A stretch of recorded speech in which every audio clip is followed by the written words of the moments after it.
जानिए to child policy पर देश में क्यों मचा बवाल। हमारे देश में हम दो हमारे दो का कॉन्सेप्ट काफी दशकों से चला आ रहा है। अभी तक लोगों को जागरूक किया जा रहा था, लेकिन अब इसे सख्ती से लागू करने की तैयारियां तेज हो गई हैं। कई राज्यों में टू चाइल्ड पॉलिसी के नियम के तहत अगर आप 2 से ज्यादा बच्चे पैदा करते हैं तो आप कई सरकारी सुविधाओं से वंचित रह सकते हैं। अभी हाल में असम के मुख्यमंत्री हेमंत बिस्वा ने एक बड़ा बयान दिया, जिसमें उन्होंने कहा कि उनके राज्य में अगर कोई 2 से ज्यादा बच्चे पैदा करता है तो उन्हें कई सरकारी सुविधाओं से वंचित रखा जाएगा। और साथ में उन्होंने ये भी कहा कि इस नियम के तहत कुछ लोगों को छूट भी दी जाएगी। इन छूट मिलने वाले लोगों में SC/ST समुदाय और चाय बागानों में काम करने वाले लोग हैं। उन पर यह नियम लागू नहीं होगा। लेकिन इसी के साथ कई विपक्षी नेताओं ने हेमंत शर्मा पर पलटवार करते हुए कहा कि शर्मा खुद 5 भाइयों वाले परिवार से आते हैं और ये नियम बिल्कुल गलत है। जिस पर हेमंत शर्मा ने कहा कि विपक्षियों की ऐसी बात का कोई तुक नहीं बनता और विपक्षी हमें 70 के दशक में ना ले जाएं। अब आपको बता दें, असम के बाद उत्तर प्रदेश सरकार ने भी जनसंख्या नियंत्रण की तैयारियां शुरू कर दी हैं और राज्य के लॉ कमीशन ने जनसंख्या नियंत्रण के लिए कानून का मसौदा बनाना भी शुरू कर दिया है। यहाँ भी इस कानून के विरोध में कई विपक्षी पार्टियों का कहना है कि सरकार आने वाले समय में साल 2022 में उत्तर प्रदेश में होने वाले विधानसभा चुनावों को ध्यान में रखते हुए लोगों को असल मुद्दे से भटकाने की कोशिश कर रही है और अपनी राजनीति चमकाने की कोशिश कर रही है। और कुछ लोगों का ये भी कहना है कि अपने वोट बैंक को संभालने के लिए सरकार अपनी नीति के जरिए देश के अल्पसंख्यक समुदायों को निशाना बनाने की कोशिश कर रही है।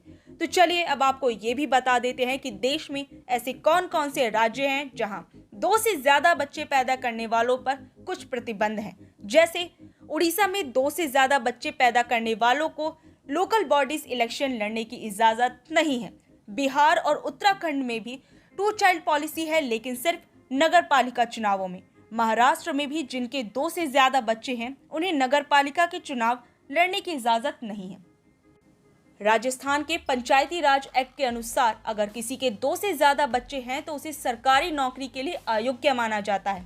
इसके अलावा 2 से ज्यादा बच्चे पैदा करने वाले व्यक्ति उस स्थिति में चुनाव लड़ सकता है अगर उसके पहले के 2 बच्चों में से कोई एक दिव्यांग है। मध्य प्रदेश और छत्तीसगढ़ में साल 2001 में ही टू चाइल्ड पॉलिसी के तहत सरकारी नौकरियों और स्थानीय चुनाव लड़ने पर रोक लगा दी गई थी। 2005 में दोनों ही राज्यों ने चुनाव से पहले फैसला उलट दिया, क्योंकि शिकायत मिली थी कि ये विधानसभा और लोकसभा चुनाव में लागू नहीं है। हालांकि सरकारी नौकरियों और ज्युडिशियल सेवाओं में अभी भी टू चाइल्ड पॉलिसी लागू है।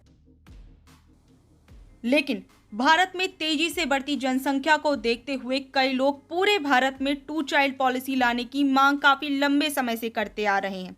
लेकिन हम आपको बता दें कि जनसंख्या नियंत्रण कानून बनाने का काम हमारा पड़ोसी मुल्क बहुत पहले ही कर चुका था, जो कि आबादी के हिसाब से दुनिया में नंबर 1 स्थान पर है, यानी चीन। चाइना ने अपने देश में साल 1979 में 1 चाइल्ड पॉलिसी लागू की, लेकिन उससे पहले साल 1970 में यहाँ 2 चाइल्ड पॉलिसी रखी गई। लेकिन चीन को उससे कोई खास फायदा नहीं लगा, तो उसने 1 दशक के बाद 1 चाइल्ड पॉलिसी लागू की। लेकिन चाइना ने जनसंख्या के घटते आंकड़े और बुजुर्गों की बढ़ती आबादी को देखते हुए साल 2016 में 1 चाइल्ड पॉलिसी को खत्म करके 2 बच्चे पैदा करने की इजाजत दी। अब इस साल मई में आए नए नियम के मुताबिक चाइना में 3 से ज्यादा बच्चे पैदा किए जा सकते हैं। भारत जैसे देश के अंदर टू चाइल्ड पॉलिसी अपने आप में कई सवाल पैदा करती है। जैसे भारत के अंदर देश के कई राज्यों में लागू टू चाइल्ड पॉलिसी क्या भारत के जनसंख्या विस्फोट को रोक पाएगी?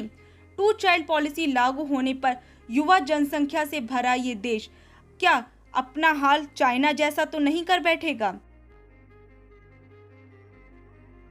और क्या इस पॉलिसी के जरिए भारत में अल्पसंख्यक समुदायों को निशाना बनाकर राजनीतिक पार्टियां चुनावों में अपना वोट बैंक भरने की तैयारियां कर रही हैं?